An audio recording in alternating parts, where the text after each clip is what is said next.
people who look upon you as the foremost and one of the foremost women leaders in public life. Happy to see you here. Thank you very much and welcome. I'll give you the opening comment today, which is the broad stroke of what you see in the budget. If the one thing you were to decipher or pull out of the budget, what would that be, Smriti? I think there are 2-3 issues that I'd like to articulate. One is the Biopharma Shakti announcement. We all know that the prowess of the Indian pharmaceutical ecosystem was best shown to the world during COVID. The fact that today global supply chains and vaccines at that, 60% of it emanates from Indian companies. 20% of the global generics come from India. That the largest lot of US FDA approved plants outside of the US are owned by Indian companies is a matter of great pride for Indians and India at large. The fact that the finance minister particularly looked at the biopharma possibilities of India, I think, is something to be taken note of. Secondly, the fact that there was a pronouncement of the rare earth corridor, the fact that India has the 3rd largest reserves in the world. However, our contribution to global production is a measly 1%. So to ensure that production and local, I think, industry which complements it can grow, this corridor is a welcome announcement.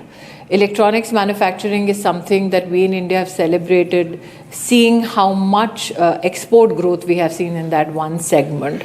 The fact that a decade ago we were around $4 to $5 billion worth, and today we have surpassed that number. In fact, in some manner, grown 6 times.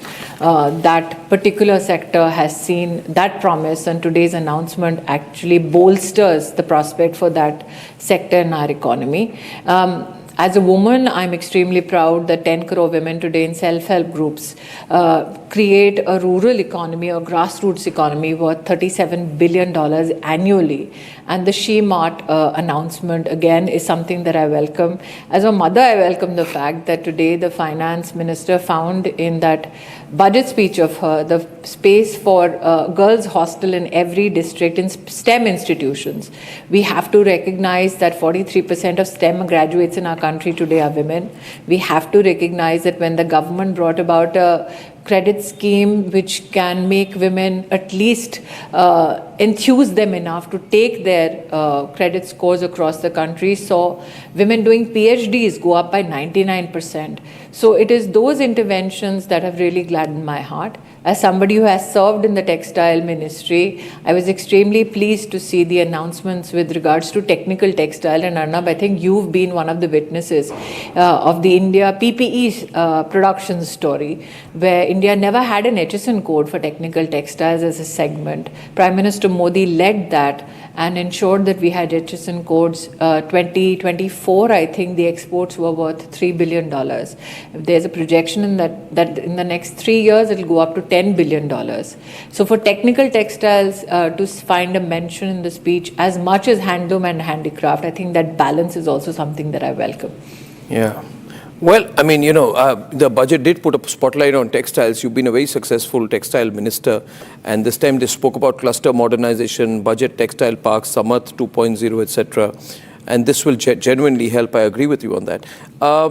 Now, a couple of things, that people are uneasy with so much subsidies, Ms. Smriti Irani, right? I mean, our teams here, analysts, everybody's been critical, saying, see, you are competing with each other on subsidy. You're going to run out of money, 10 lakh crore rupees put here, not in the most productive way. And the general feeling was, does anyone want to articulate this here? The general feeling was, Subhranshu, that the government, this BJP government would only believe in productive employment, productive investment. I heard that the government is looking at the second horizon. It's a long-term budget, and yet the subsidy piece is perpetuated. And that leads to people just living on dole. This was the sense that I got from the previous Why should people live on dole? Why should the government more and more encourage people to live on dole? Now, you can say, Smriti, this is not dole, this is necessary, this is part of social welfare, it has a domino effect, etc., etc. But it was not your policy 5 years back.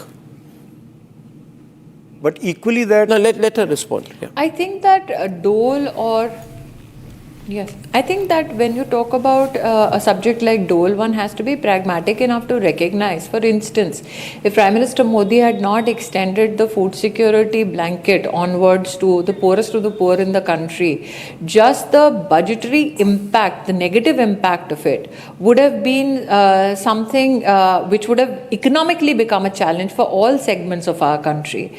The fact that when the Prime Minister says, out of, let's say, the security blanket, build toilets or homes for the poorest of the poor.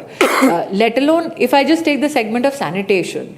In the year 2010-11, there was a World Bank report which said that due to the lack of just structural availability of sanitation facility amongst the poorest of the poor in the country, there is a 6% negative impact on the GDP of India.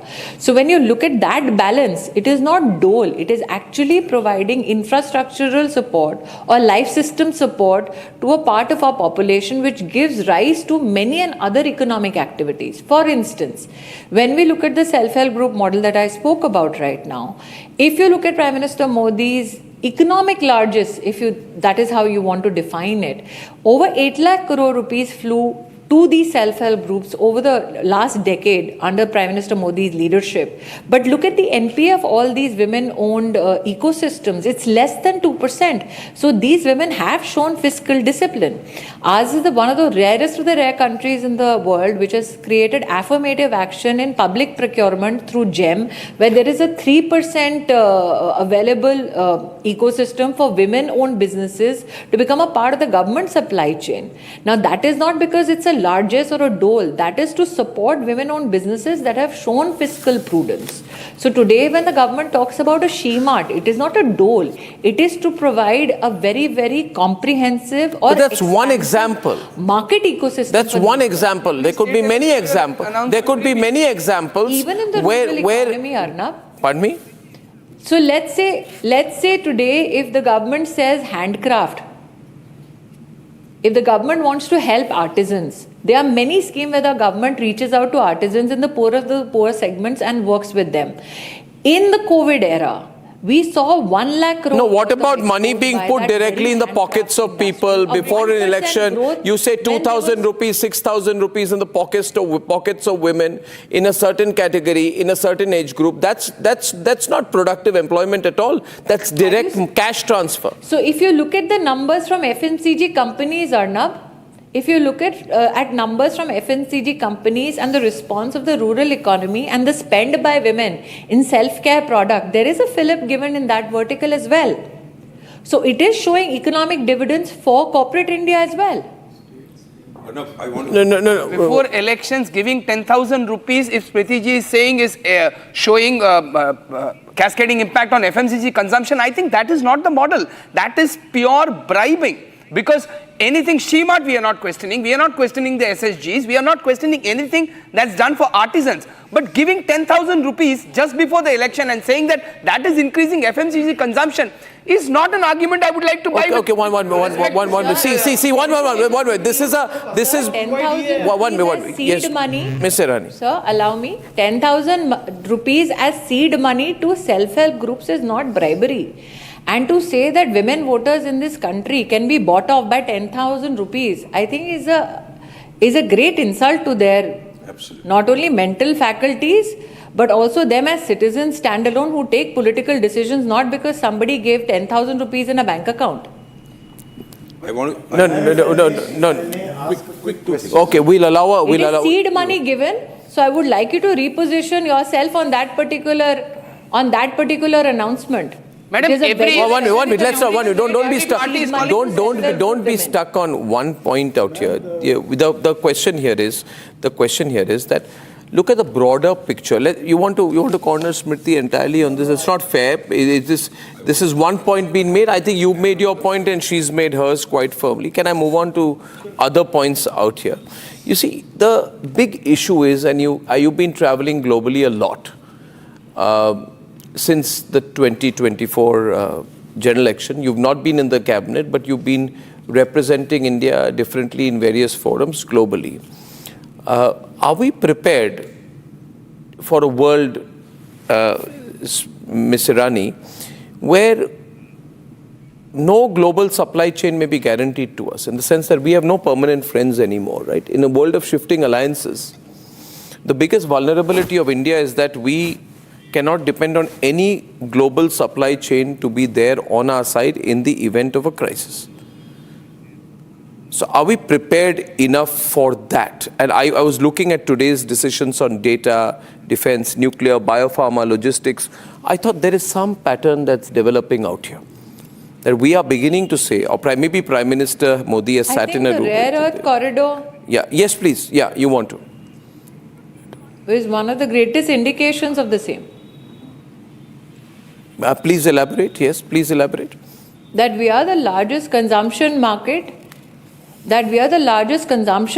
is a given. But we at the same time have enough capacities to ensure that manufacturing, may it be precision manufacturing or manufacturing done at a very small scale, at the scale of SMEs and MSMEs, both have the attention of the government. That border infrastructure is as much important for the government as infrastructure and capex with regard to Tier 2, Tier 3 cities. That GCCs today are not the backbenchers or the backrooms of big conglomerates globally, but today actually export IT-related services, actually have become the harbingers of innovation to a global ecosystem. So the government has balanced itself well, while at one end supporting Ayushman Bharat, at the same end recognizing India's biopharma potential, while on one end understanding that the blue economy needs support, at the same time also looking at a coastal region ecosystem for logistics, while at one end looking at not only electronics manufacturing, components manufacturing, but at the same time understanding the fragmentation in the market that AI will get. So I think the government has beautifully balanced itself. Again, I'm going back to textile. Technical textile is not about just making apparel. It is textile which affects medical devices, textile that affects defense technology, textile that affects agro-textile technology. So I see in this budget a position of balance and progression taken by the government. Smriti Irani, I want to ask you a last question. May I? Because these guys will get you all stuck in all these. Smriti Irani, Please. I'll be direct, I don't mind. When are you coming back, to Delhi? You've been spending too much time in Mumbai. And I think you're doing great. Congratulations. Your TV serial is getting a lot of attention.